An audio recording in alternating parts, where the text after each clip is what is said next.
Saudara-saudara, kita tentu mengetahui bahwa keyakinan ini di dalam Dhamma sering menjadi awal tindakan-tindakan yang selanjutnya.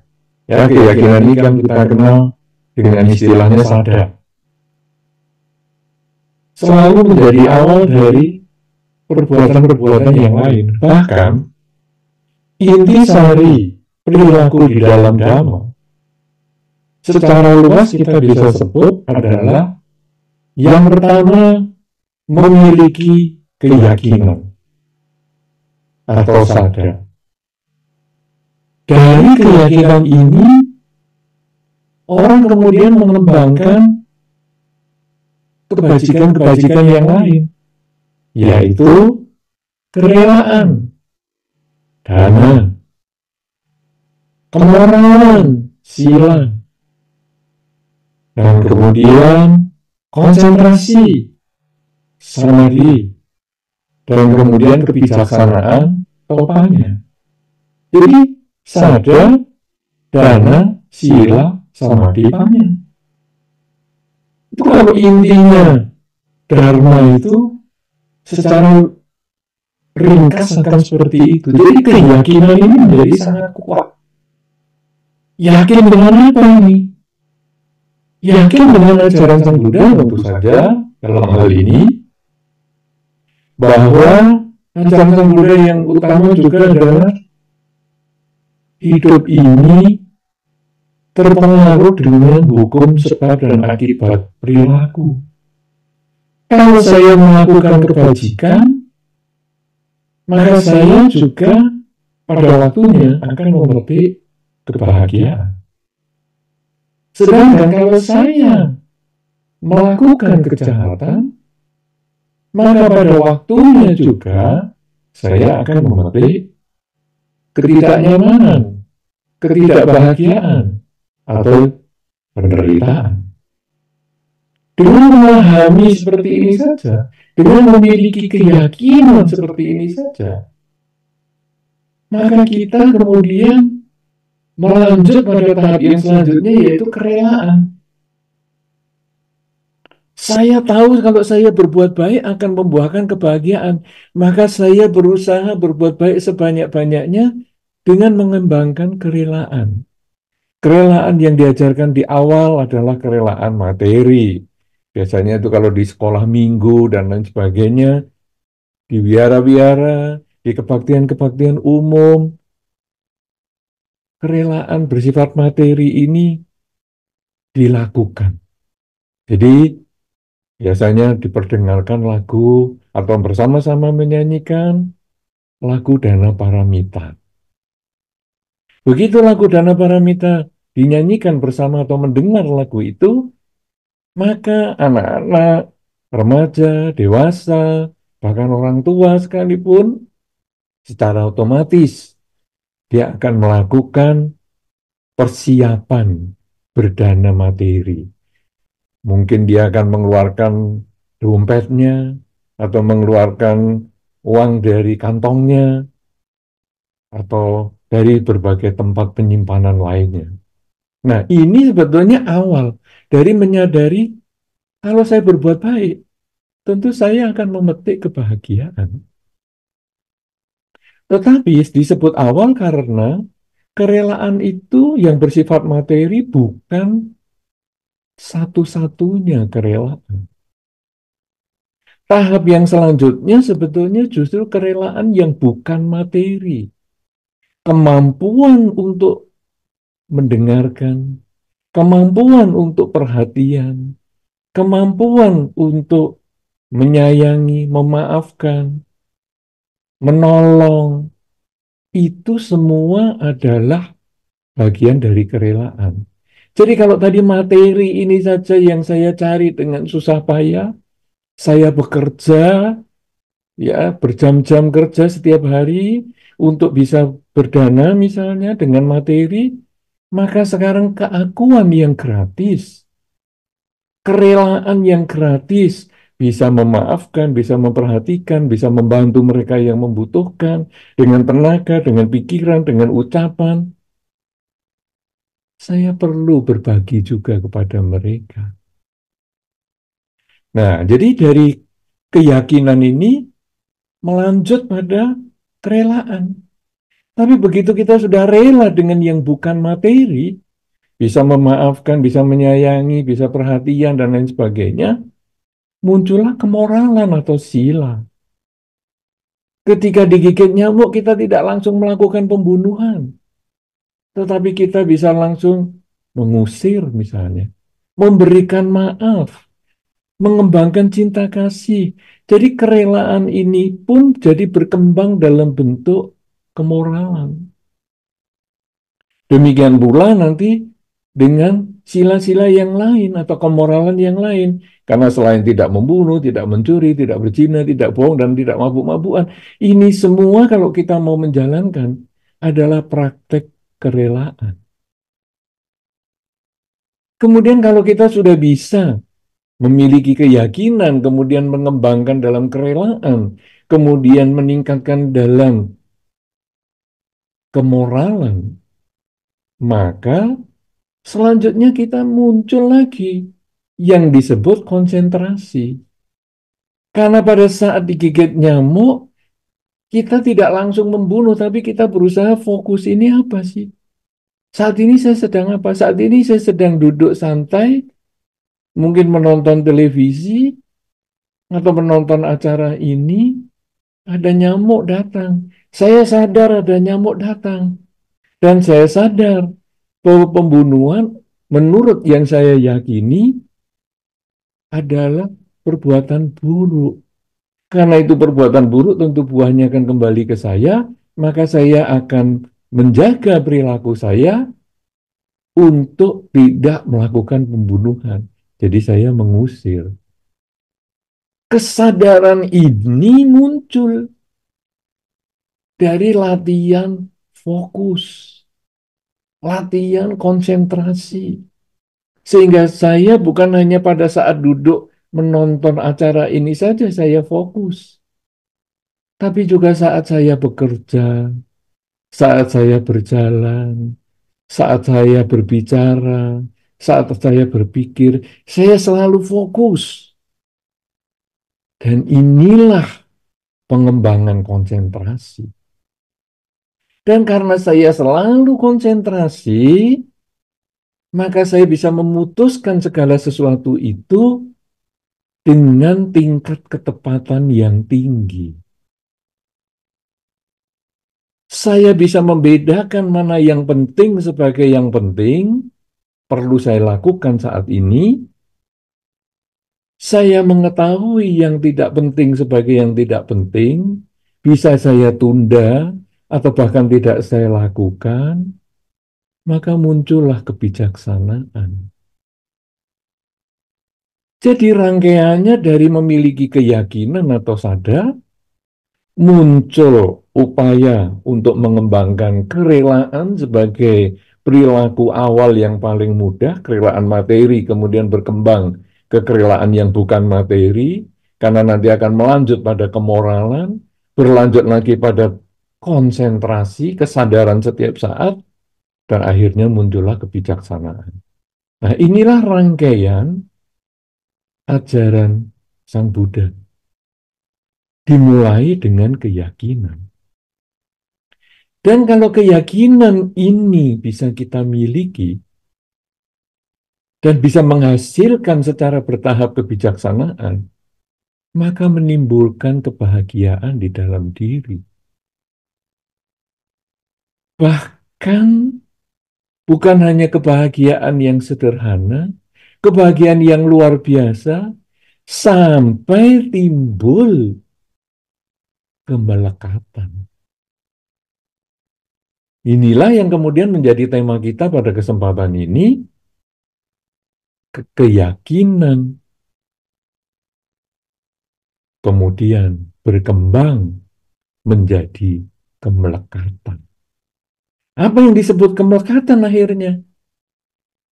Karena kita yakin, tetapi kebijaksanaannya belum tumbuh dengan baik. Kebijaksanaannya masih tanggung.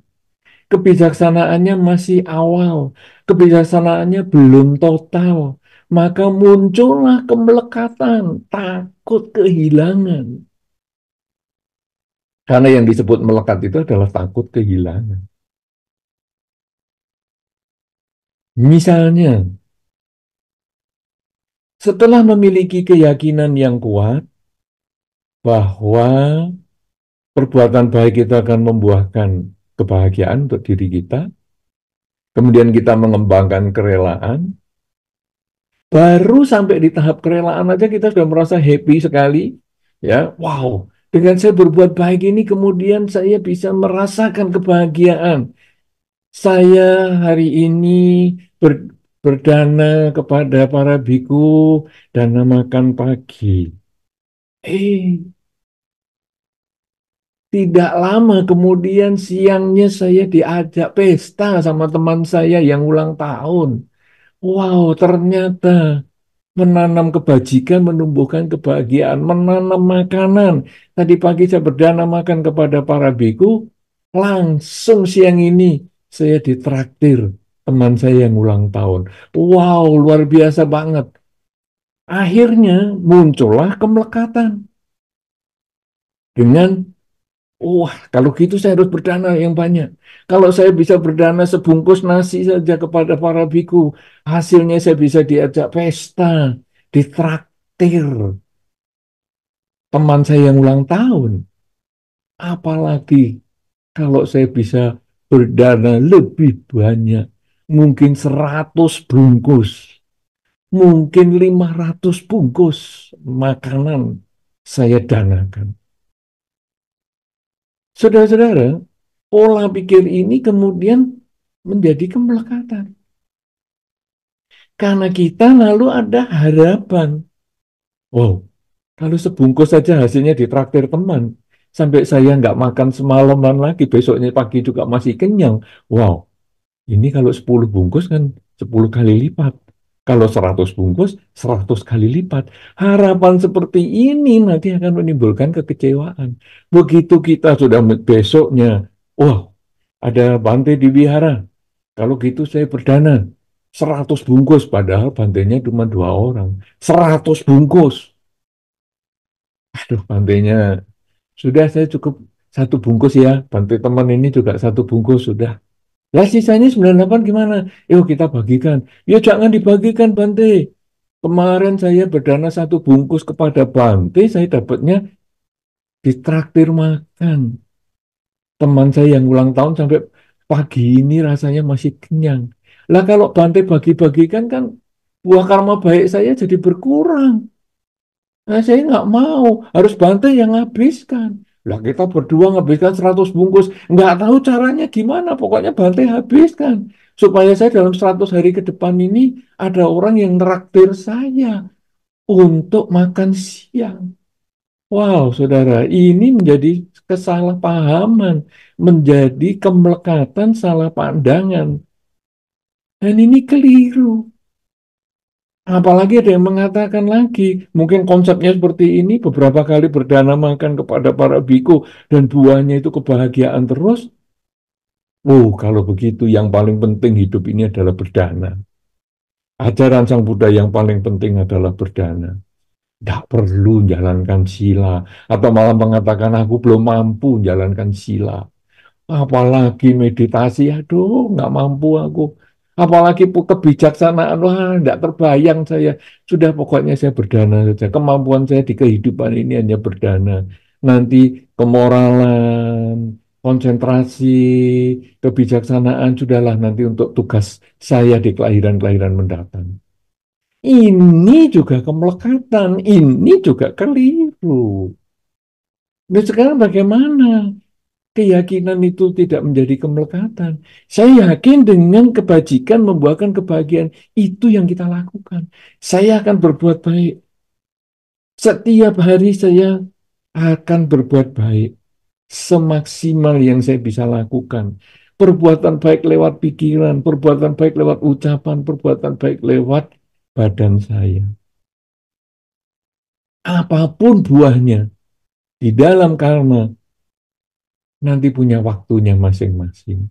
Jadi kalau hari ini saya bisa berdana makan kepada para biku, kemudian siangnya saya diajak, ditraktir teman saya yang ulang tahun, maka belum tentu ini adalah buah dari dana makan pagi saya tadi. Mungkin ini adalah kebajikan-kebajikan yang sudah saya lakukan di berbagai waktu yang sebelumnya dan berbuah dalam bentuk hari ini saya ditraktir teman saya ulang tahun. Jadi besok saya juga tetap akan berbuat baik. Saya tetap akan berdana makan kepada para biku. Tapi saya tidak berharap bahwa nanti setelah berdana makan ini saya mesti ditraktir lagi. Enggak, pokoknya saya berdana lagi. Saya berdana lagi. Tapi hari ini saya tidak punya uang. Ya tidak usah berdana karena saya tidak melekat dengan dana itu. Tapi kalau hari ini kebetulan saya ada kesempatan, kebetulan saya juga memiliki uang yang lebih juga, kebetulan di biara juga ada biku yang hadir, nggak apa-apa, saya berdana. Jadi kesempatannya ada. Tapi saya sudah tidak mengharap buah itu muncul. Kenapa? Karena saya tahu pada waktunya buah itu akan datang pada diri saya sendiri. Nah, saudara-saudara, jadi sekarang keyakinan itu perlu dibarengi dengan upaya kita juga belajar. Selain kita belajar melaksanakan kemoralan, ya kalau tadi kan ada keyakinan, sadar, kemudian ada dana, ya, sila sama dipanya, ya. Nah, sekarang kita di dalam melakukan keyakinan ini, tentu kita juga perlu mendapatkan informasi dari berbagai pihak. Jangan cuman, wes pokoknya aku sekarang di kehidupan ini saya dana saja. Saya sudah tidak mau sila lah, saya belum waktunya itu. Ya, teman-teman jalankan 8 sila di dalam rangka pekan penghayatan Dhamma seperti ini, saya tidak mampu lah. Saya saya dana saja. Ya, pekan penghayatan Dhamma ini nanti keperluannya apa ya saya dana saja. Tapi 8 sila saya nggak mampu. Kemudian kalau suruh meditasi, aduh saya juga nggak mampu. Apalagi kebijaksanaan. Bukan seperti itu. Tapi sekarang kita juga perlu memiliki upaya untuk belajar. Banyak mendengar, banyak merenung, banyak memahami, dan banyak mencoba untuk dilaksanakan. Jadi, kita sekarang walaupun saya sudah suka berdana misalnya, saya yakin dana ini buahnya kebajikan pasti kembali pada saya, tapi saya juga tetap untuk mendengar dhamma. Saya juga tetap membaca buku-buku. Saya juga tetap berdiskusi dhamma. Saya juga tetap bertanya dhamma kepada para pandita misalnya, atau kepada mereka yang memahami dhamma, sehingga wawasan saya bertambah. Dan kemudian ketika para pandita ataupun para biku ataupun buku-buku yang saya baca itu kemudian menyampaikan bahwa di dalam agama Buddha itu selain pengembangan dana ada sila, samadhi, dan panya itu, saya juga, wah, kenapa nggak saya coba ya? Nah, jadi ada kemauan untuk mencoba, kemauan untuk melaksanakan apa yang dinasihatkan oleh para bijaksana tersebut. Sehingga kita ketika misalnya berdana, tadi kita ambil contoh ya, saya dana makan pagi kepada para biku. Saya menyarankan bukan hanya dana kemudian kita tinggal, kemudian kita abaikan, tidak. Tapi kita juga ada baiknya kita berdana dan kemudian kita mendengarkan apa yang disarankan oleh para biku tersebut. Atau mungkin karena pagi kita ada kesibukan, oke lah kita titip dana makan kepada penjaga wihara misalnya, kemudian nanti mungkin siang atau sore kita bertemu dengan para biku, dan kemudian kita mendengarkan dhamma. Kita tanya kepada para biku, ataupun para pandita, ataupun siapa saja yang kita anggap bijaksana, bagaimana ya kalau saya tuh cuman masih dalam level, saya yakin sih hukum karma ya, tapi saya levelnya ini kok masih hanya berdana saja. Apa sudah cukup ya? Nah, kalau mereka kemudian mengatakan, ya kamu perlu dong mengembangkan kemoralan, ya, karena selain dana, ada sila, ada samadhi, ada panya. Cobalah kamu kembangkan semampu yang kamu bisa. Jangan nunggu di kelahiran yang berikut. Karena kalau kelahiran berikut itu, kalau kamu sebagai manusia dan mengenal dhamma, ya kamu bisa melanjutkan. Punya keyakinan, pengembangan kerelaan, melaksanakan kemoralan, bermeditasi, pengembangan konsentrasi, dan juga kebijaksanaan. Kamu bisa ketika kamu terlahir sebagai manusia. Tapi kalau kamu tidak terlahir sebagai manusia, bagaimana kamu mengembangkan kerelaan, kemoralan, dan selanjutnya? Jadi, mumpung ketika di kehidupan ini kamu sebagai manusia, kamu sudah punya keyakinan tentang hukum sebab dan akibat perbuatan, sehingga kamu terdorong untuk melakukan kebajikan karena tahu buah kebajikan adalah kebahagiaan. Apa salahnya kamu juga mengembangkan kemoralan, konsentrasi, dan pengembangan kebijaksanaan? Nah, kita lalu mendengar ini. Iya ya, kenapa nggak saya coba ya? Kan namanya mencoba itu 50% berhasil. Kalau tidak mencoba dengan mengatakan, ah nantilah kehidupan yang selanjutnya lah, kehidupan ini aku dana paramita saja, yang penting aku bisa berdana. Kalau saya tidak mencoba, saya tidak tahu. Kalau tidak mencoba, saya 100% gagal. Tapi kalau saya mencoba, maka saya punya 50% kemungkinan berhasil. Nah, kemauan belajar, kemauan merenungkan, kemauan mencoba nasihat dari orang yang bijaksana yang kita kumpul atau yang kita dekati, tempat kita bergaul dengan mereka, inilah yang akan meningkatkan kualitas diri kita. Dan inilah yang akan mengurangi, bahkan melenyapkan kemelekatan kita. Tidak lagi ada tema kita kemudian ketika keyakinan berubah menjadi kemelekatan. Tidak ada lagi. Karena ketika keyakinan tidak lagi dibarengi dengan kemelekatan. Kenapa? Karena keyakinan kita sudah memiliki kebijaksanaan. Kita membuka wawasan pada pengetahuan yang lebih baru. Jadi, pengetahuan kita tentang hukum sebab dan akibat itu betul. Ya, kita boleh yakin itu bahwa saya berbuat baik tentu buahnya kebahagiaan, saya menghindari kejahatan karena kejahatan itu buahnya adalah penderitaan. Itu betul pengertian itu, tetapi bukan hanya itu. Banyak sekali faktor-faktor damai yang kita bisa kembangkan. Kalau kita tidak mau belajar, kalau kita tidak mau membuka telinga kita, membuka pikiran kita, membuka wawasan kita untuk memahami lebih banyak, kita tidak akan memperoleh kemajuan apapun juga. Maka di kehidupan ini kita akan tersia-siakan. Loh, tapi kan saya sudah punya keyakinan dan saya bisa berdana. Betul, berdana sudah perbuatan baik itu. Ya, punya keyakinan pun sudah perbuatan baik itu. Tetapi belum cukup. Kita di dalam dhamma ini juga perlu praktek, bukan hanya dasar keyakinan. Ada pembuktian dan ada pengembangan wawasan. Apa gunanya sekarang kalau di dalam jalan mulia berunsur delapan, ada yang disebut daya upaya yang benar, yaitu berusaha belajar dari kekurangan sendiri untuk diperbaiki. Belajar dari kelebihan sendiri untuk ditingkatkan. Belajar dari kekurangan orang untuk dihindari. Belajar dari kelebihan orang untuk ditiru. Sebetulnya kita ini punya semangat untuk belajar. Di dalam dhamma itu isinya belajar, belajar, belajar.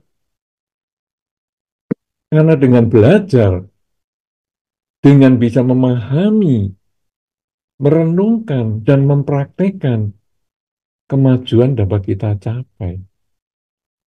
Kita tentu bisa memahami bahwa Pangeran Siddhartha ketika meninggalkan istana pun juga belajar dari Udakara Maputa, Alara Kalama.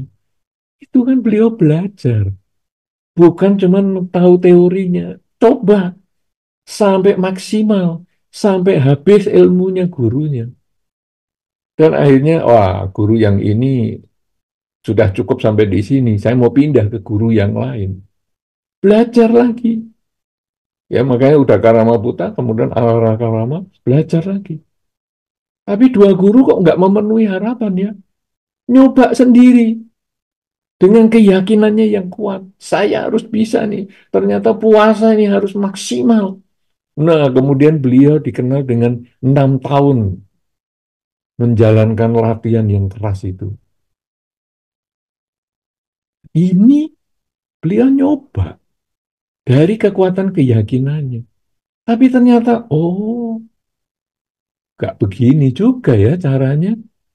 Ternyata dengan keras, dengan puasa maksimal, kurang berhasil. Saya coba perbaiki. Nah, ada upaya membuka diri pada perubahan. Tadi kalau di dalam daya upaya yang benar kan ada kekurangan sendiri perbaiki, kelebihan sendiri tingkatkan. Kekurangan orang hindari karena itu belum terjadi pada diri kita, tapi ada potensi terjadi pada diri kita, hindari. Kelebihan orang lain belum ada pada diri kita, tapi ada potensi kita munculkan, ikuti. Nah, Bodhisattva Siddhartha Gautama ini setelah mencoba berpuasa dengan keras sekali, loh, kok hasilnya tidak sesuai dengan harapan ya. Dulu berguru dengan dua guru yang paling hebat pada zaman itu, Dakara Maputa dan Alaraka Lama, hasilnya juga kurang. Berjuang sendiri dengan berpuasa habis-habisan sampai dikatakan tekan perutnya, terpegang kulit punggungnya. Anda bisa tahu setipis apa itu tubuh beliau. Pegang punggung, kepegang kulit perutnya. Sedemikian tipis. Sampai akan hilang kesadarannya. Wah, ini bukan caranya, ini harus seperti ini. Nah, kemudian beliau mengubah, membuka diri pada perubahan. Keyakinannya yang semula ini bisa diperbaiki, tidak melekat dengan keyakinan. Sehingga, ya sudahlah, kalau gitu kebetulan nih ada yang menyediakan bubur. Ya sudah, saya konsumsi. Wow, begitu 5 pertapa rekannya melihat ini, wah, ini Pertapa Siddhartha sudah tidak sehebat yang kita bayangkan. Ternyata akhirnya makan juga dia. Dan akhirnya kelima Pertapa ini pergi meninggalkan Bodhisattva Siddhartha. Tapi Bodhisattva nggak pusing itu. Biar aja yang pergi. Beliau berjuang terus dengan memperbaiki pola hidupnya. Yang dari dulu berpuasa habis-habisan, sekarang berusaha secukupnya saja. Sehingga tubuhnya menjadi lebih terjaga kesehatannya, kesadarannya bisa lebih dijaga, dan akhirnya pada saat purnama Sidhi di bulan Waisak, sebagaimana yang salah satunya kita peringati Trisuci Waisak, sebagaimana yang pekan penghayatan Dhamma atau pendalaman Dhamma ini kita lakukan, beliau mencapai pencerahan. Nah, kenapa beliau mencapai pencerahan? Karena beliau mengubah mindset awalnya. Sehingga beliau kemudian mengucapkan bahwa berfoya-foya itu juga tidak ada gunanya memuaskan hawa nafsu tubuhnya. Tapi menyiksa diri juga tidak menyelesaikan masalah. Jalan tengah inilah yang menjadi dasar kebijaksanaan. Nah, kemampuan membuka diri ini.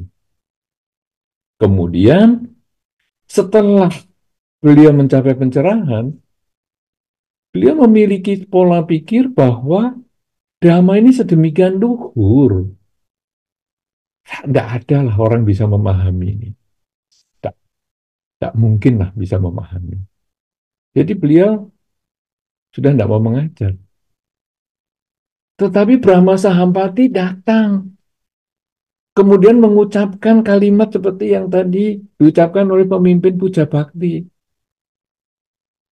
Brahma Caloka Dipati Sahampati tadi, bahwa tolonglah Sang Buddha dengan cinta kasihnya ajarkan Dhamma, karena di dunia ini banyak orang yang debu kegelapan batinnya itu tidak terlalu tebal, punya potensi untuk mencapai pencerahan juga.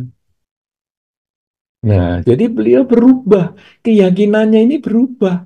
Oke, kalau begitu ya sudah, saya cari nih sekarang. Wah, yang paling hebat nih guru saya yang dua itu, udah Karamaputra dan Alara Karama. Ini pasti hebat Paul. Wah, tapi ternyata setelah dicari meninggal. Sudah meninggal dua-duanya ini. Lahir di alam Brahma. Waduh, nunggunya lama sekali nih. Kalau nunggu kelahiran kembalinya. Lalu siapa nih alternatifnya? Jadi keyakinannya beliau ini, wah mestinya cuma dua orang ini. Tapi tidak melekat, berubah. Ah, lima pertapa aja. Yang dulu bareng sama saya. Nah, jadi beliau berjalan. Dari tempat beliau mencapai pencerahan, menuju ke beliau mengajarkan Dhamma, Taman Rusa, isi patana itu. Dan beliau mengajarkan Dhamma. Beliau menabiskan, setelah diajarkan Dhamma, beliau menabiskan kelima pertapa itu sebagai biku. Tapi kelima pertapa yang menjadi biku ini, lama-lama jadi makin banyak, makin banyak, makin banyak. Sang Buddha sulit kalau menabiskan sendiri. Dan akhirnya beliau mengubah lagi. Gimana ya? Kalau dibikin sistem. Sehingga sistem nanti yang disebut sangga itu yang akan menabiskan mereka-mereka yang ingin menjadi biku. Nah, jadi berubah. Kemudian biku-biku yang banyak ini kelakuannya nggak begitu baik semuanya.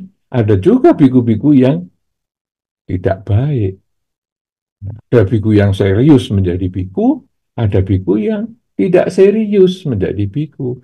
Akhirnya timbullah upaya Sang Buddha untuk membuat peraturan yang disebut dengan winaya. Biku tidak boleh gini, biku tidak boleh gitu. Itu tuh timbulnya bukan seketika, tetapi berproses.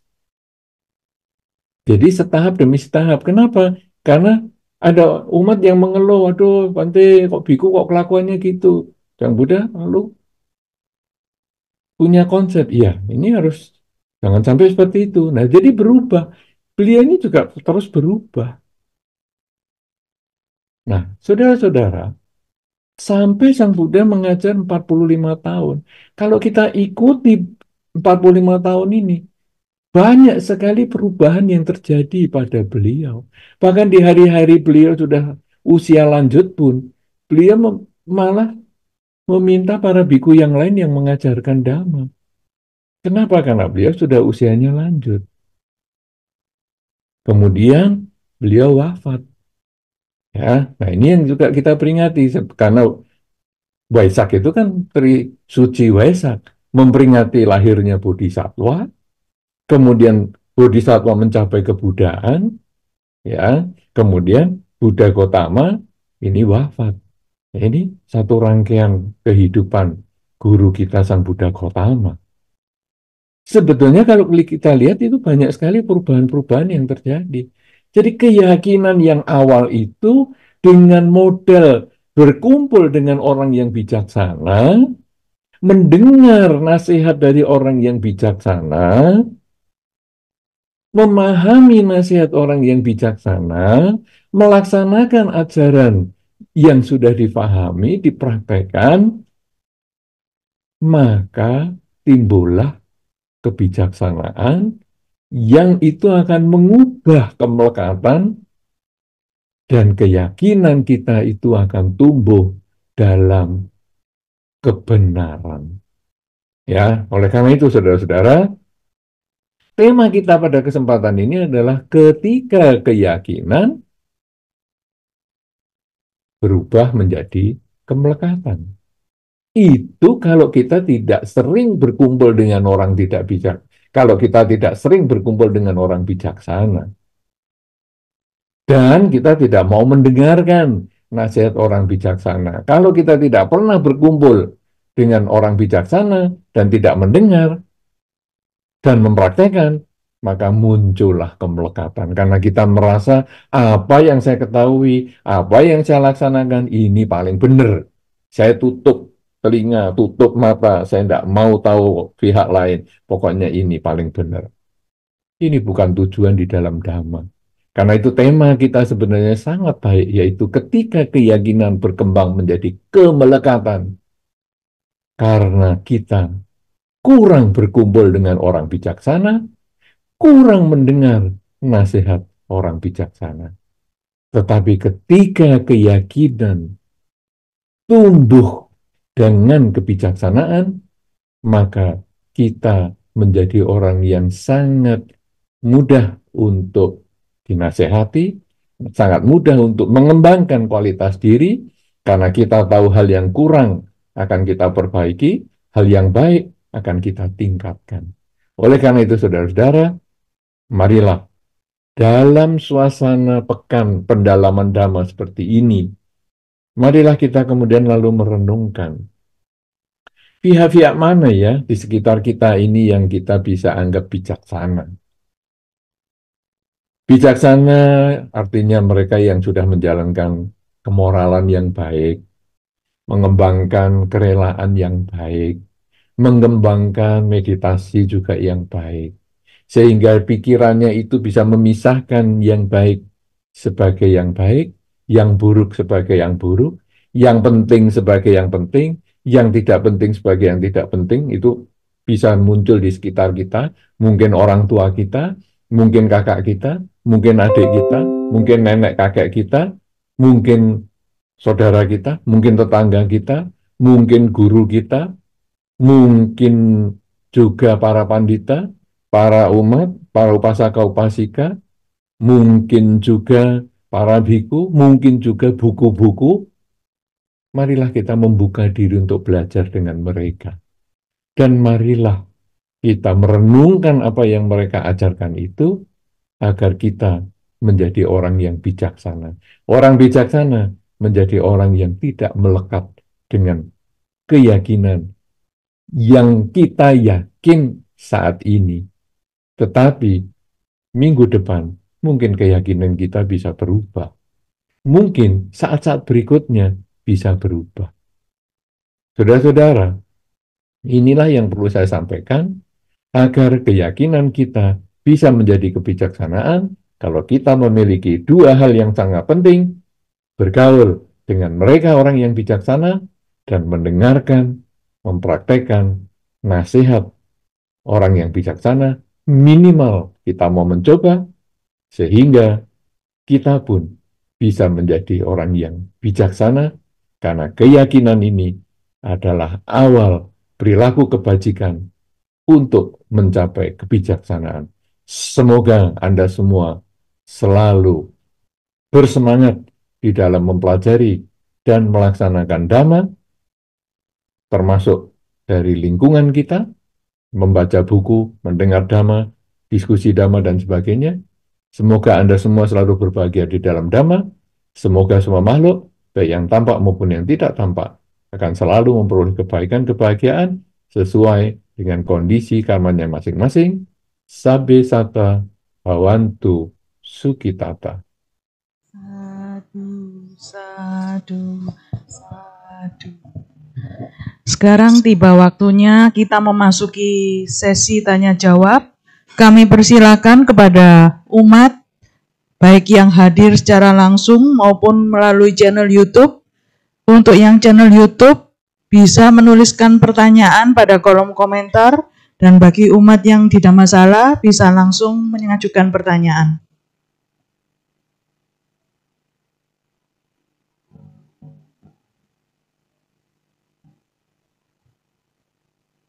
Silakan bagi yang ingin bertanya.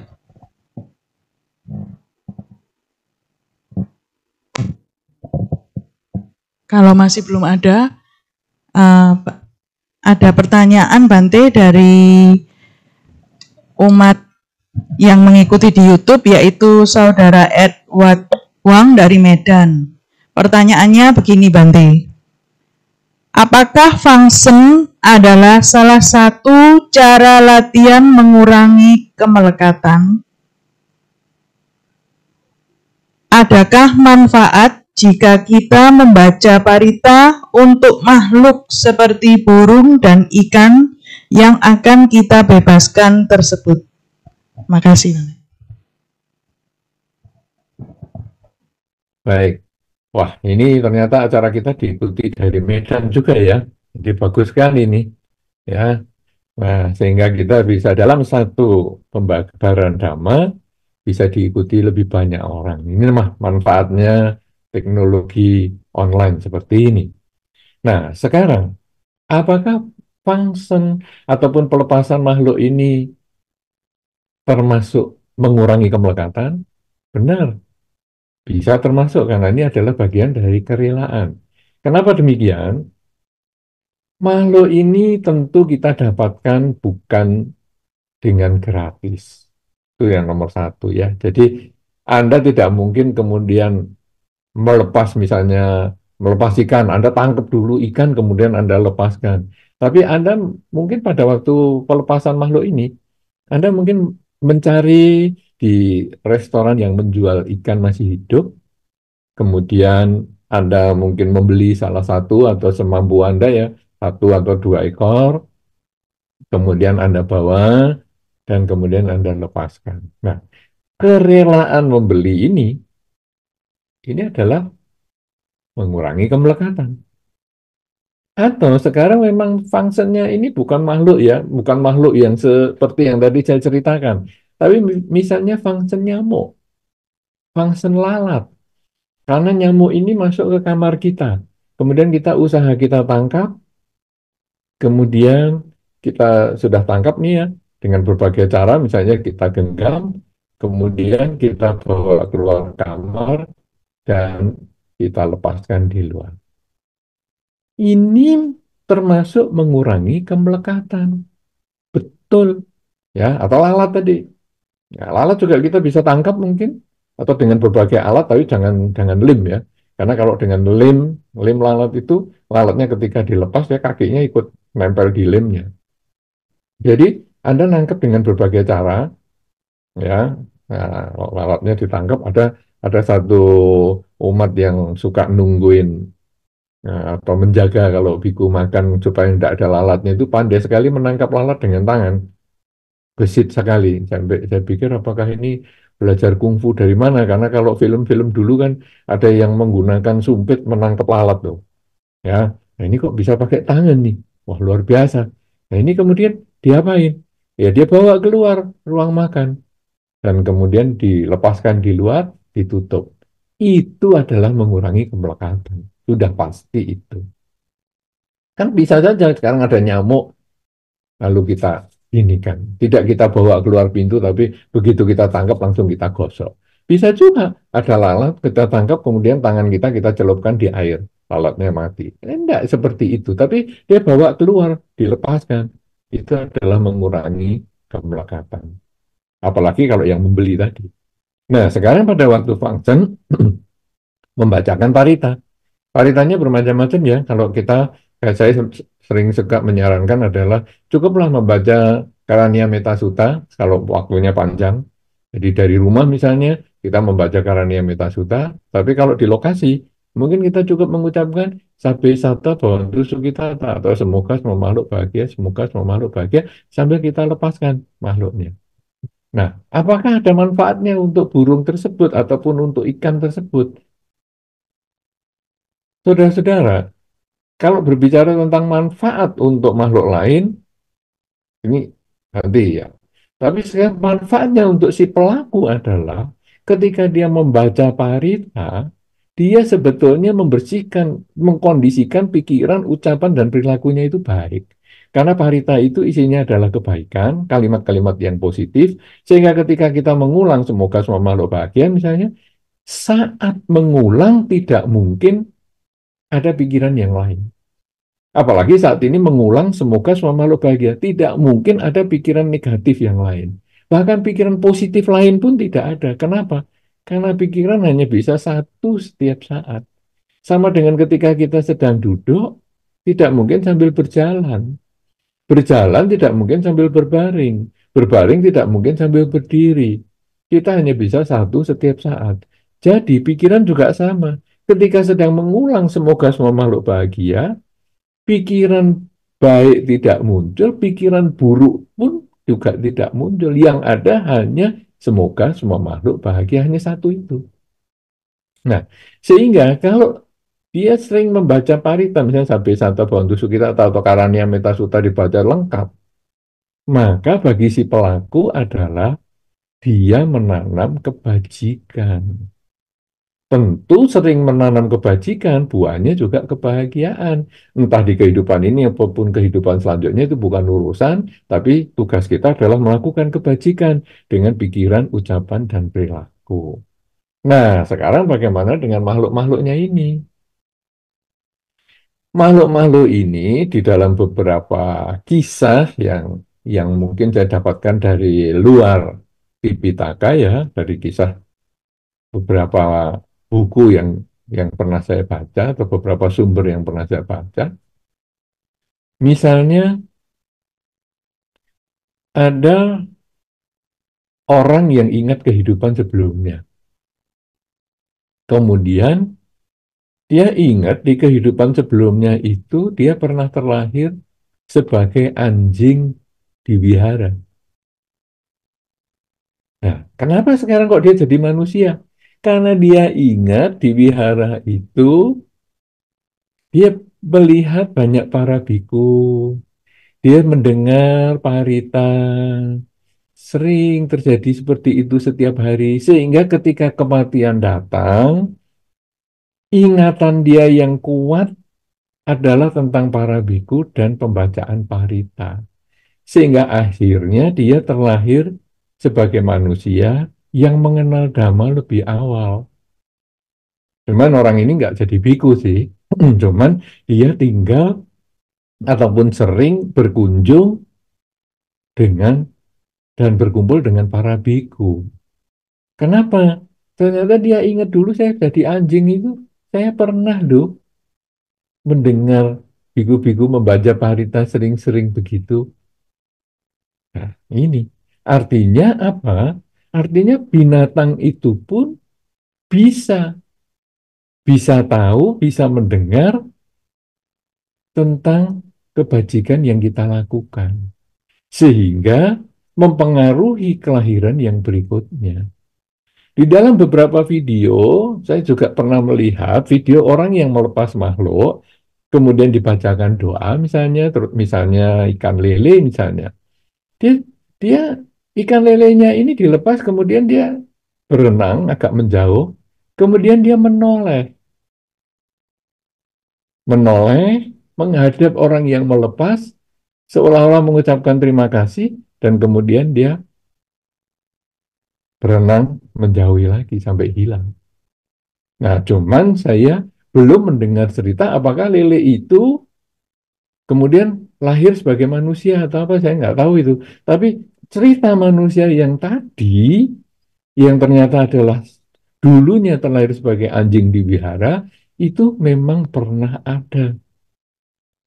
Dan ada yang sejenis seperti itu, ya, yang dulu pernah misalnya ada orang yang dipelihara orang biasa, ya, kemudian, nah ini cerita orang ya, orang yang senang membaca doa.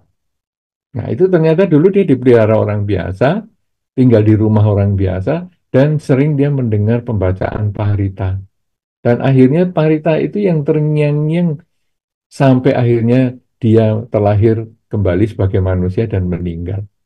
Nah, jadi kalau tadi pertanyaannya, membaca parita apakah bermanfaat untuk makhluk yang meninggal? Ada satu dua cerita memang bermanfaat, tetapi saya lebih cenderung pembacaan parita ketika melepas makhluk lebih bermanfaat untuk orang yang melepaskan. Kenapa? Karena dia menanam kebajikan. Ya, dengan keyakinannya dia menanam kebajikan, sehingga itulah yang akan membuahkan kebahagiaan di kehidupan ini maupun di kehidupan selanjutnya. Demikian pertanyaannya sudah saya jawab. Mudah-mudahan bermanfaat untuk Anda yang bertanya maupun Anda yang mendengarkan acara ini. Terima kasih. Silakan Baik, lanjutkan. Bante. Terima kasih. Pertanyaan selanjutnya dari dua orang yang hadir. Yang pertama dari Ko Budi. Silakan. Namo Buddhaya, Bante. Saya ingin menanyakan dari yang tadi Bante jelaskan tentang keyakinan yang bisa menimbulkan kemelekatan. Beberapa dari umat Buddha sendiri, saya mengamati, itu ada yang memiliki keyakinan yang bagus di awal, kemudian berkembang menuju kepada pemahaman yang lebih dalam, misalnya kepada satu pemahaman tentang cara-cara meditasi atau teknik bermeditasi yang mungkin satu dengan lainnya berbeda, atau pemahaman tentang sila. Beberapa orang bersikap strict atau bersikap berprinsip gitu ya, bahwa apa yang dia kerjakan tentang teknik meditasinya ataupun pemahaman tentang silanya itu adalah benar. Sekarang bagaimana kita membedakan bahwa seseorang itu memegang prinsip yang teguh atau dia sudah mulai berada dalam zona kemelekatan tadi? Bagaimana kita bisa mengetahuinya, Bante? Demikian pertanyaan saya. Terima kasih. Baik. Ya, ini pertanyaannya menarik sekali ya. Jadi ada orang yang memahami Dhamma atau belajar Dhamma, kemudian juga melaksanakan sila, melaksanakan meditasi, dan lain sebagainya, dan menganggap cara yang dia pelajari, yang dia ketahui itu adalah yang paling benar. Nah, sekarang, apa bedanya ya memiliki keyakinan yang kuat atau kemelekatan? Tadi di dalam kesempatan pembabaran, saya sampaikan bahwa keyakinan ini bagus, tapi butuh juga pergaulan. Bergaul dengan orang yang atau pihak-pihak yang kita anggap bijaksana. Orang yang kita anggap bijaksana itu bisa orang tua kita, keluarga kita, ya bisa para biku, para atasilani, samanera, kemudian juga buku termasuk ya. Jadi semuanya itu sumber-sumber pengetahuan, sumber-sumber kebijaksanaan itu banyak sekali di masyarakat kita. Nah, kemudian bagaimana yang disebut teguh? Yang disebut teguh itu ketika kita melaksanakan ini dengan sungguh-sungguh, yang kita ketahui sebelumnya itu betul. Tetapi ketika kita memahami yang lain dan kemudian kita tidak mau terima, kita menganggap ini yang paling benar, inilah kemelekatan. Tetapi kalau sekarang kita memahami yang lain dan kemudian, ya sudahlah saya coba ya, saya coba dulu. Anda tidak salah toh mencoba, misalnya saya melaksanakan meditasi dengan cara A. Oke. Tapi ada orang yang mengajar dengan cara B.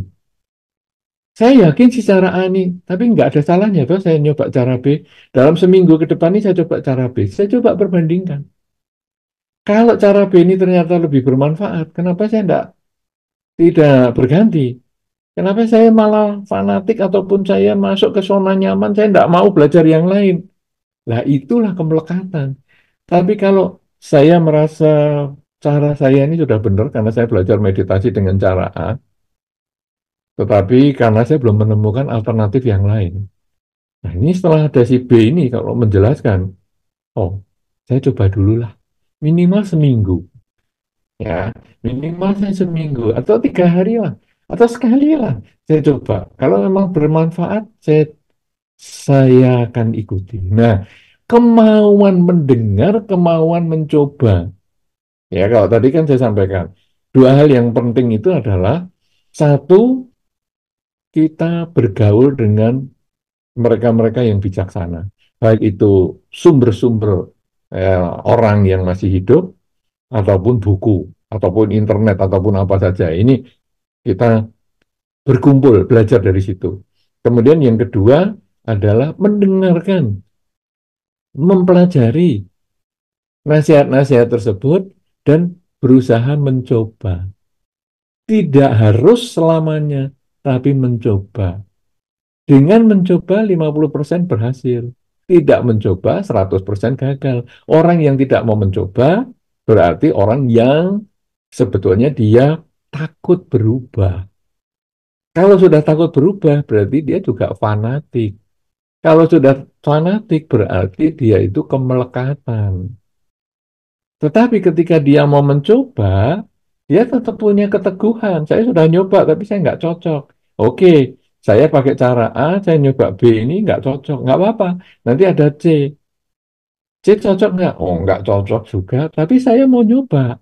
Sebulan pun saya mau nyoba cara itu. Nggak cocok. Cara D, cara E. Oh, mungkin nanti di cara H yang paling sudah agak belakang itu. Atau cara M yang paling belakang itu. Ternyata saya cocok. Nah, jadi ada kemauan untuk mencoba. Inilah kebijaksanaan.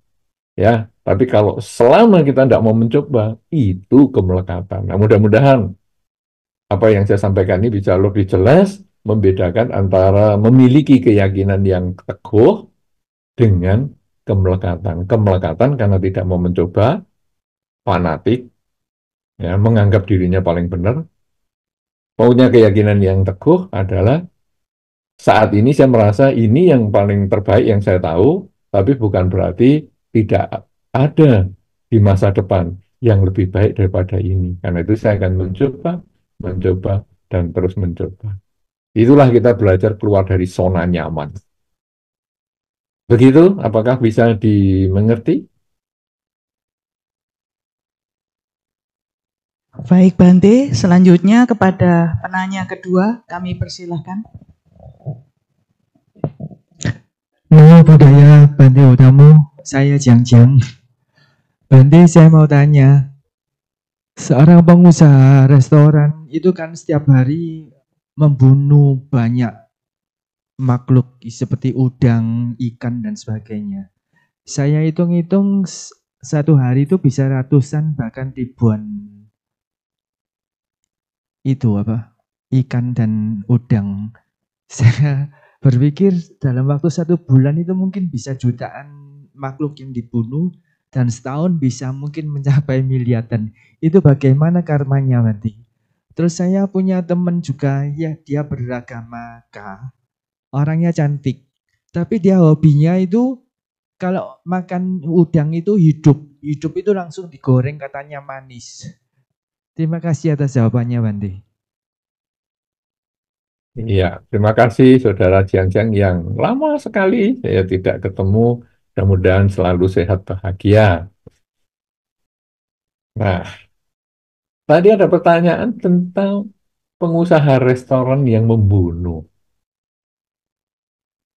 Di dalam Dharma, kita itu masing-masing bertanggung jawab pada perilaku kita.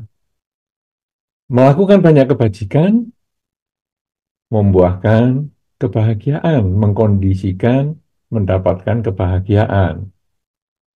Melakukan keburukan, mengkondisikan kita memetik buah penderitaan atau ketidakbahagiaan. Nah, jadi kalau sekarang ada usaha pembunuhan seperti itu, makanya di dalam Dhamma disampaikan ada beberapa pekerjaan yang sebaiknya tidak dilakukan oleh seorang upasaka ataupun upasika, yaitu jual beli binatang, terutama yang nanti ada hubungannya dengan pembunuhan, ya misalnya udang, ikan, dan seterusnya. Nah, kenapa demikian? Karena dia memupuk karma buruk. Tapi saya lihat sukses tuh teman saya yang pengusaha restoran sukses. Oh iya, kenapa demikian? Karena di dalam Dhamma, nanam padi tidak langsung panen, nanam jagung juga tidak langsung panen, butuh waktu dan waktunya juga berbeda. Kalau sekarang kita merasa melakukan perbuatan buruk, misalnya tadi membunuh binatang itu adalah seperti menanam jagung, tapi kok saya panen padi? Saya tanam jagung terus nih, saya mau menyebar biji jagung nih ribuan ini ke sawah atau tegalan saya ini. Tapi saya panennya padi loh bertonton. Nah, lalu kita lalu berpikir, wow, kalau gitu saya nanam jagung bisa panen padi. Bukan. Saya juga sudah pernah melakukan kebaikan. Kenapa demikian? Dalam kehidupan seseorang itu tentu dia berbuat baik dan juga ada perbuatan buruk yang dia lakukan. Nah, jadi kalau sekarang dia banyak berbuat buruk, misalnya karena menanam jagung tadi, dia seolah-olah itu sebetulnya menggambarkan perbuatan buruknya, kok dia masih panen padi? Karena dia juga melakukan perbuatan baik yang cukup banyak. Misalnya hasil restorannya ini digunakan untuk pengobatan ibunya yang sudah tua, yang sudah lumpuh, yang dia rawat dengan sungguh-sungguh, dia membiayai ke dokter sampai ke luar negeri, dan lain sebagainya, dia membeli obat-obatan yang mahal, ini dia juga menanam karma baik. Nah, tapi di sisi lain, dia juga menanam karma buruk, menanam jagungnya ini. Sehingga satu ketika kalau satu saat jagung ini memang tumbuh dan sudah waktunya panen, dia pasti akan memetik buahnya. Tanpa kita harus menghakimi. Sudah lama ya dia rasanya membunuh itu. Kayaknya tiap hari dia itu ribuan. Jadi kalau bulanan sudah jutaan yang dibunuh. Kemudian kalau tahunan bisa miliaran. Lah ini kan dia pengusaha ini sudah berpuluh-puluh tahun. Wah loh, triliunan. Ngapain kita ngurusi itu? Kita lebih baik ngurusi diri kita sendiri. Sudahkah saya melakukan kebajikan dengan perbuatan, ucapan, dan pikiran saya? Nah, dia yang melakukan segitu banyak perbuatan buruk itu, tentu dia nanti akan ada hitungan karmanya sendiri. Tapi saya lihat hidupnya bahagia itu membunuh segitu banyak. Oh iya, karena jagung yang dia tanam belum panen. Tetapi padi yang dia tanam sudah panen atau baru panen. Nah, jadi kemudian kita lalu merenung, hebat ya, dia walaupun berbuat jahat gitu saja masih hidupnya bahagia, apalagi kalau dia berbuat baik.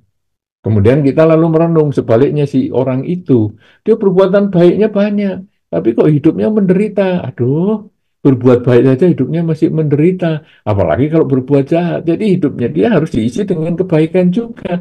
Dengan perenungan seperti itu, maka hasilnya kita terdorong untuk berbuat baik dengan perbuatan, ucapan maupun pikiran, dan kita juga berbagi pengalaman, berbagi informasi agar pihak-pihak lain juga terdorong untuk melakukan perbuatan baik lewat pikiran, ucapan, dan perilakunya. Nah, tapi sekarang si pengusaha itu bagaimana ya? Nah, kita hanya cerita saja bahwa kalau menanam padi, tumbuh padi loh ya. Kalau kamu banyak melakukan pembunuhan, ya satu ketika kalau kamu memetik buah penderitaan, ya jangan terlalu mengeluh. Oh, nggak apa-apa, yang penting kaya raya. Ya sudah, itu waktunya memang belum nyampe. Tapi kita bisa menginformasikan lagi beberapa kali. Sehingga satu ketika mungkin dia akan berpikir, ya nanti kalau memang ibu saya ini sudah selesai, tugas saya membiayai ibu saya mungkin mau buka warung, restoran karena saya pintar masak, ya saya buka restoran vegetarian lah. Nah ini kan perubahan balik luar biasa. Kenapa? Karena saya sekarang restoran ini yang paling laris, yang dimaui oleh masyarakat, supaya saya uangnya cepat masuk, dan saya untuk ibu saya yang sakit sampai nanti selesai beliau. Nanti saya kemudian habis ini saya restoran vegetarian.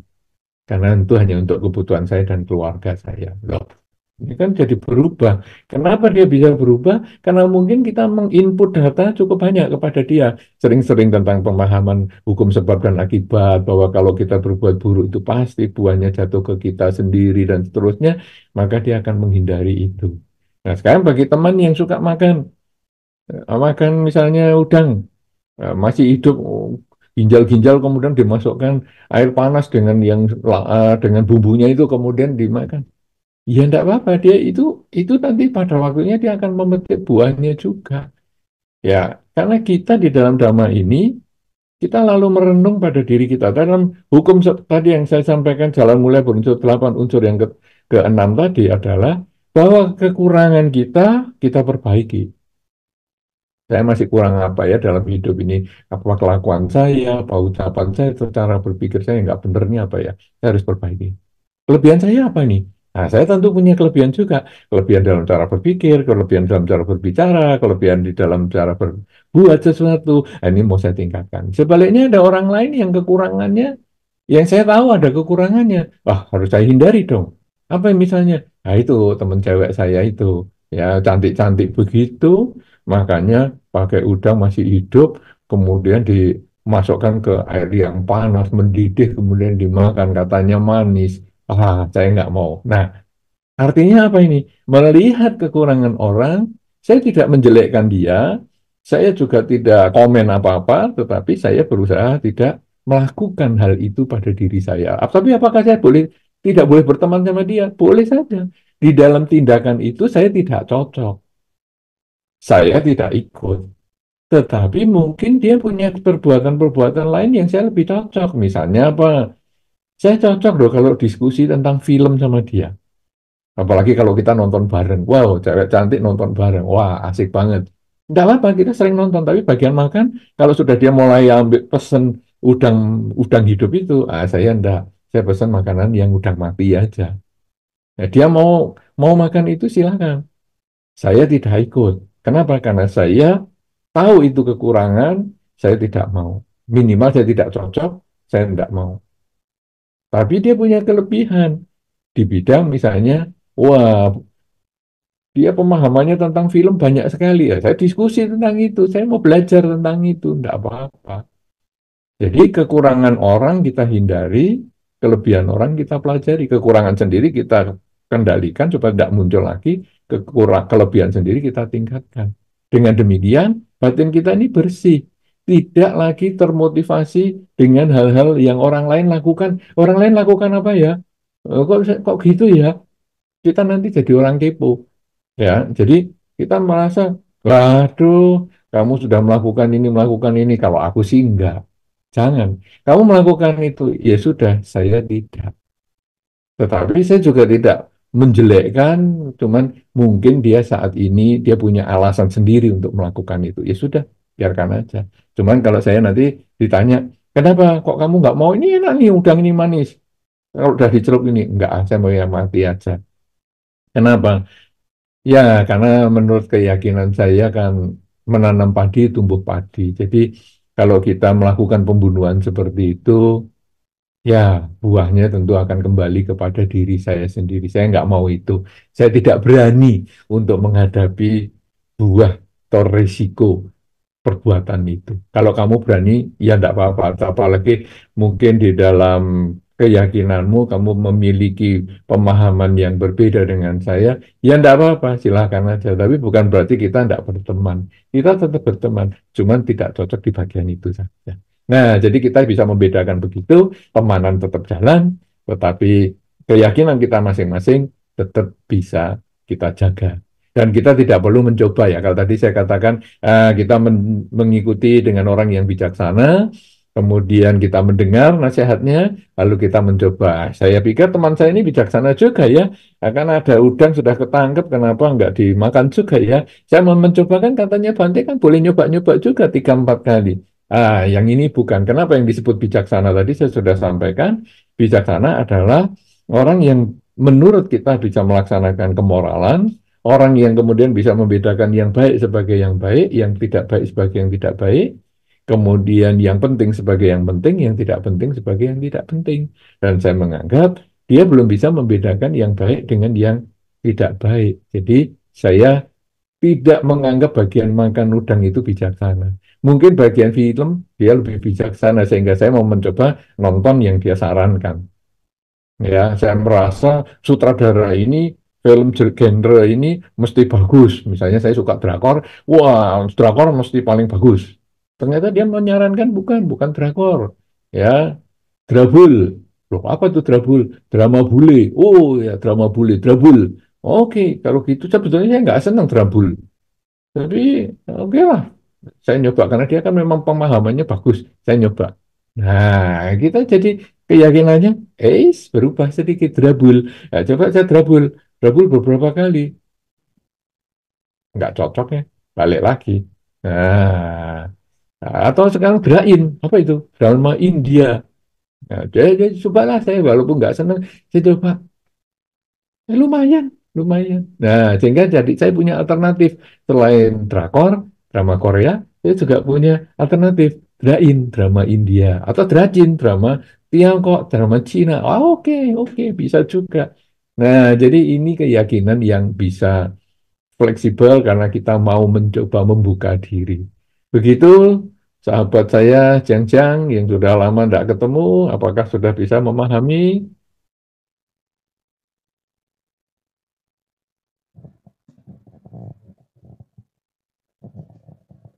Ya, tidak apa-apa kalau mic-nya sudah dikembalikan ke panitia, ya panitia saja yang mewakili. Iya, makasih Bante. Ya, Baik Bante, terima kasih. Selanjutnya ada pertanyaan dari YouTube juga, dari Kartika Teller. Bante Namo Buddhaya, apabila kita berdana atas nama suami, anak-anak, mereka kadang tahu namanya dicantumkan, tapi tidak partisipasi bersama dalam berdana. Apakah buah karma baiknya ikut diterima mereka? Terima kasih Bante. baik. Wah, ini Bu Kartika Teller ini dari Australia loh. Jadi cukup jauh ini tempatnya. Nah, jadi sekarang bagaimana ini? Saya berdana atas nama keluarga. Bisa? Bisa. Apalagi keluarga tahu. Wow, ini bagus banget. Harus diberitahu ya.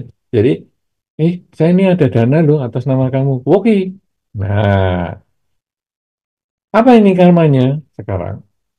Bagi si pelaku, ya dalam hal ini Ibu Kartika ini, ya, melakukan kebajikan, dia menanam karma baik. Penanam karma baik tentu pada waktunya akan membuahkan kebajikan, kebahagiaan juga.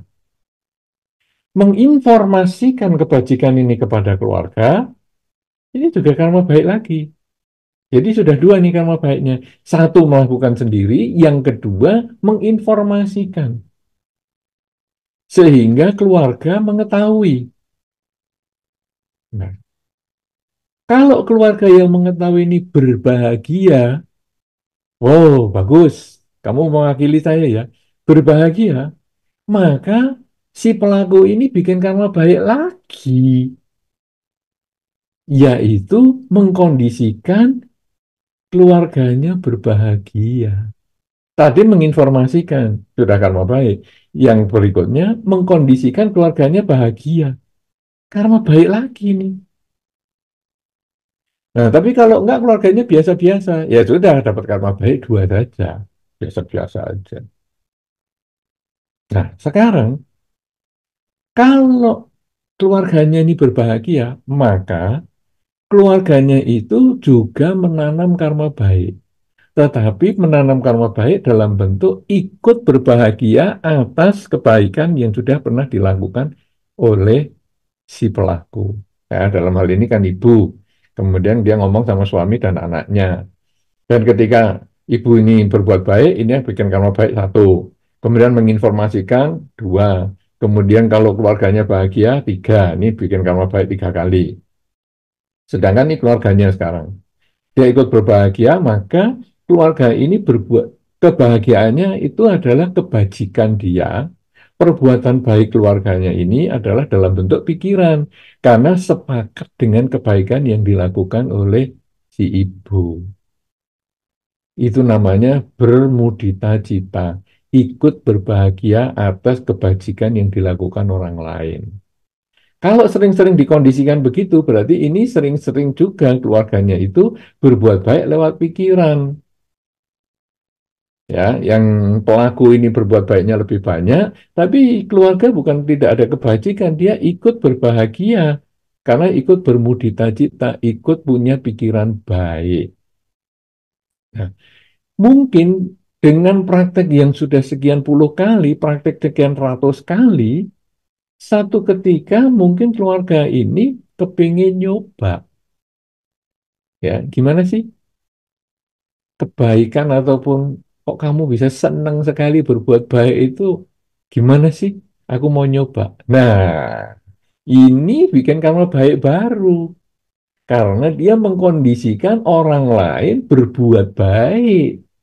Kalau tadi kan hanya berpikir baik, ya. Satu tadi dia berbuat baik, kedua dia menginformasikan, ini juga sudah berbuat baik, tiga mengkondisikan orang lain berbuat berbahagia, ini perbuatan baik. Sekarang mengkondisikan orang lain berbuat baik juga. Nah ini dia. Aku mau nyoba. Ya boleh. Ya kamu pakai uangmu sendiri ya, kalau mau berdana misalnya. Tapi kalau mau misalnya mungkin dana yang bukan materi ya, misalnya ini pandai apa misalnya pandai atau ikut kegiatan sosial misalnya. Jadi saya mau berbuat baik ke panti asuhan misalnya. Saya pandai potong rambut. Oh, kalau gitu saya pergi ke panti jompo, saya mau keramasi dan mau potong rambut. Ya, wah, kalau gitu ini perbuatan baik nih. Nah, ini sudah menambah 4, ini baru beberapa lagi karena ini dia niatnya berbuat baik, sudah karma baik, kemudian menginformasikan kepada panti jomponya itu, wah, panti jomponya juga bahagia, ini juga berbuat baik. Kemudian dia memotong rambutnya, ini berbuat baik lagi, panti jomponya happy, dia juga menanam karma baik lagi. Ini kalau bisa mengkondisikan seperti itu, ini luar biasa. Tapi kalau belum sampai tahap itu, minimal Anda si pelaku sudah berbuat kebajikan. Karena itu, marilah kita banyak melakukan kebajikan, banyak mengkondisikan pihak lain berbuat baik, agar kita juga memperlipat gandakan kebajikan yang kita lakukan dengan pikiran, ucapan, dan perbuatan. Bagaimana sekarang kalau kita melarang orang berbuat baik? Ini sering terjadi di dalam masyarakat. Misalnya, dana makan. Sudah lah, tidak usah dana makan, hari ini sudah banyak. Itu bisa terjadi. Ya, mungkin di kalangan Anda banyak terjadi seperti itu. Atau mungkin dana ke panti asuhan yang kita tahu itu panti asuhannya baik. Jadi bukan panti asuhan tipu-tipu ya. Ini panti asuhannya baik. Kita mau berdana, tapi teman kita nggak usah lah, di sana sudah banyak yang dana, nggak usah. Saudara-saudara, orang melarang berdana atau orang melarang berbuat baik di dalam dhamma itu dia melakukan perbuatan buruk beberapa tingkat loh. Yang pertama, ketika dia melarang, dia pikirannya itu negatif. Dia sudah berbuat buruk. Ya, orang mau melempar kotoran, itu pasti dia memegang kotorannya sendiri dulu sebelum dilemparkan ke orang lain. Maka entah dia pakai sarung tangan atau dia langsung tangan telanjang begini, tapi sebetulnya dia memegang kotoran dulu. Jadi diri sendiri sudah berbuat buruk dulu, melarang orang berbuat baik. Yang kedua, menghindarkan orang dari pengen berbuat baik menjadi tidak baik ataupun berhenti berbuat baik, ini juga karma buruk. Kemudian orang kalau dia berbuat baik, tadi misalnya ke panti asuhan, maka panti asuhan ini akan memetik buah karma baik. Tapi karena kita melarang dia berbuat baik kepada panti asuhan itu, yang jelas tidak abal-abal, maka mengkondisikan panti asuhan ini tidak memetik buah karma baik mereka masing-masing. Jadi kita menghalangi pihak lain memetik buah karma baik. Jadi dengan melarang orang berbuat baik, 3 karma buruk kita sudah lakukan. Karena itu kalau sekarang saya tahu itu panti asuhannya abal-abal. Gimana ya caranya teman saya ini supaya ngerti? Kita hanya ngomong, oh ya oke, kamu mau berbuat baik ke panti asuhan yang abal-abal itu. Menurut saya sih ya, itu panti asuhannya nggak benar. Tetapi kamu cek sendiri saja. Saya tidak melarang kamu untuk berbuat baik ke sana, saya tidak melarang. Tapi ada baiknya kamu coba cek sendiri. Kalau kamu merasa itu cocok, ya silahkan. Tapi kalau kamu merasa nggak cocok, ya itu keputusanmu. Dengan cara seperti itu, kita memberikan kebebasan kepada dia untuk tidak menghakimi. Bukan kita yang memutuskan, tapi dia memutuskan sendiri.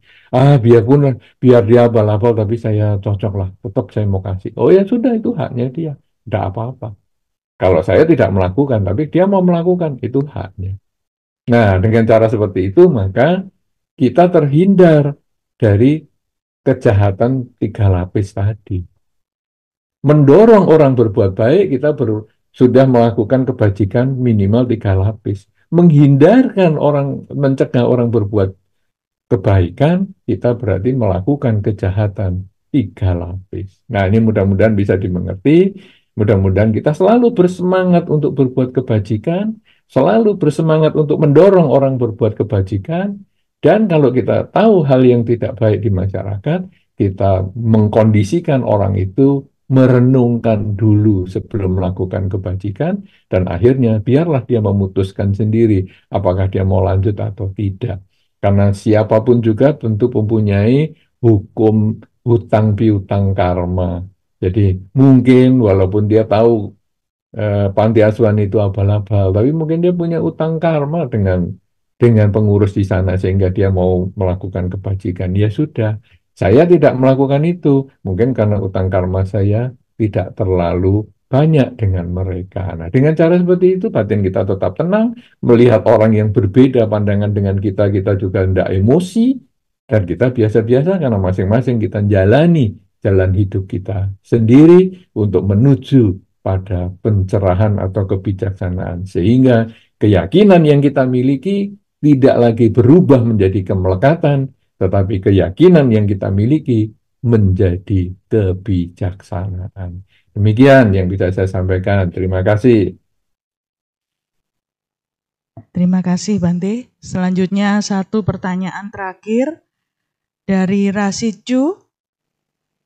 Namo Buddhaya Bante, saya Rasid dari Pekanbaru. Pertanyaannya, seseorang yang melakukan meditasi pagi, siang, dan malam setiap hari, apakah ini bisa disebut dengan kemelekatan? Baik. Wah, pertanyaan dari Pekanbaru, luar biasa. Tadi dari Medan, kemudian Australia, ini sekarang Pekanbaru. Wow, luar biasa. Sekarang gimana ya, ada meditasi pagi, siang, sore, malam. Saudara-saudara, ini meditasi model apa dulu ya? Kalau meditasi duduk diem, pagi, siang, sore, malam, kemudian tidak bantu orang tua, tidak mau melakukan apa-apa, nah inilah kemelekatan. Tapi kita tahu, meditasi itu di dalam Dhamma bukan seperti itu. Meditasi itu adalah pengembangan kesadaran setiap saat. Jadi saat kita berdiri, berjalan, berbaring, duduk, kita selalu sadar saat ini saya sedang apa, sedang duduk. Saat ini saya sedang apa, sedang berdiri. Saat ini saya sedang apa, berjalan. Saat ini saya sedang apa, berbaring. Sedang apa, bekerja. Sedang apa, berbicara. Sedang apa, nonton televisi. Sedang apa, membalas chatting. Kalau kesadaran setiap saat ini yang kita bina sepanjang waktu, dari bangun tidur sampai malam mau tidur, bahkan tidur pun mungkin nanti kita sadari, maka ini bukan kemelekatan, ini adalah pengembangan kesadaran setiap saat yang nanti akan memunculkan kebijaksanaan. Kenapa? Karena kebijaksanaan itu tahu hidup adalah saat ini.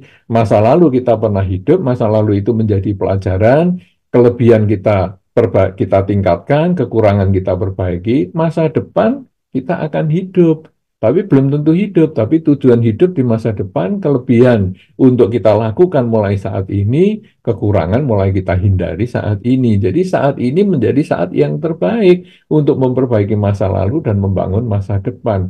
Kesadaran setiap saat seperti inilah yang kita perlu kembangkan di dalam Dhamma. Ya, nah itulah meditasi pengembangan kesadaran setiap saat. Tapi kalau duduk diem, yang artinya meditasi ini duduk diem atau tidak melakukan komunikasi dengan siapapun juga, pokoknya hanya tahunya meditasi saja, diajak ngomong juga, kok saya diem aja, saya masih meditasi. Itu namanya kemelekatan. Dan itu banyak, itu menjadi orang autis di wihara. Itu saya kira di wihara-wihara akan sering terjadi. Itulah orang autis. Jadi gimana itu? Orang itu kalau puja bakti di wihara, dia duduk di tempat tertentu. Entah di pojok, entah dekat pintu, entah dekat tembok. Kemudian dia sejak kebaktian mulai, dia duduk di situ. Dengan posisi meditasi. Mata tertutup. Orang baca parita, dia tetap duduk di situ. Tidak baca. Orang kemudian mendengar dhamma, dia ya tetap duduk di situ. Orang menyanyi lagu Buddhis, dia juga duduk di situ. Orang Dana Paramita, dia juga duduk di situ, tidak bergerak sama sekali. Sampai orang pulang, baru dia pulang. Jadi itu orang autis. Dan itu di rapat-rapat Waisak misalnya, bagaimana? Rapat, ayo kita rapat nih panitia Waisak. Dia duduk meditasi terus. Ketika ditanya, loh itu kamu bagaimana, ada saran? Nggak ada. Meditasi terus. Lah ini orang autis. Ini namanya kemelekatan. Kenapa? Karena dia melekat dengan ketenangan yang dia capai waktu dia meditasi itu, dia ngulang-ngulang. Padahal kalau dia mau duduk meditasi di meditasi wihara itu kan bisa dilakukan di luar jam jam kebaktian. Kalau kebaktian itu hari Minggu, selesai puja bakti, silakan meditasi terus sampai hari Minggu pagi mulai kebaktian itu. Nah, jadi nanti waktu kebaktian, orang baca parita ikut baca parita, orang mendengar dhamma ikut mendengar, ya, orang tersenyum ikut tersenyum, kemudian rapat dia ikut rapat. Kenapa? Karena dia sadar setiap saat. Sang Buddha, para biku zaman dulu, zaman sekarang dan sebagainya itu, kalau hidup di dalam kesadaran itu ada aktivitas di dalam kehidupan sehari-hari, duduk, berdiri, berjalan, dan berbaring, tetapi selalu sadar setiap saat. Itulah meditasi yang sesungguhnya. Bukan duduk diam itu adalah latihan meditasi. Jalan mondar-mandir di biara itu latihan meditasi. Berdiri diam latihan meditasi. Meditasi yang sesungguhnya adalah ketika sadar, sedang berdiri, berjalan, berbaring, bekerja, berbicara, berpikir, dan lain sebagainya di kehidupan sehari-hari. Dan itu disarankan kesadaran itu justru sepanjang waktu, sepanjang hari, seumur hidup. Demikian yang bisa saya sampaikan. Terima kasih.